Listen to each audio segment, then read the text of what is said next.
turejeshewe, na ninaomba turejeshewe katika ibada hii ya tatu, ni mambo ya kifedha. Amen. Finances. Haleluya.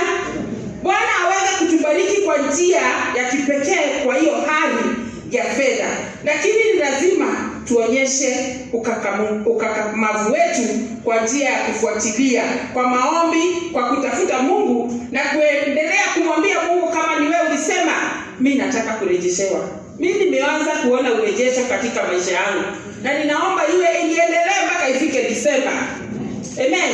Na kama uko pamoja nami, inua mkono kwa Bwana, waambie Mungu, nataka urejesho katika maisha yangu.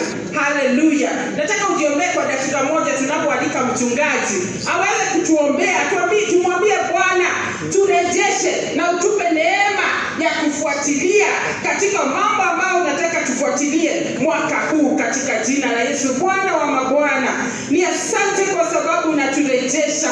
Umetuambia utaturejesha katika mwaka huu, na Mungu wangu na Baba yangu, katika hali ya kurejeshwa kuna mambo ambayo Bwana umetuambia kwamba tusisitize, tufuatilie. Nipe neema ya kufuatilia, nipe neema ya kufuatilia katika neno lako, katika maombi, katika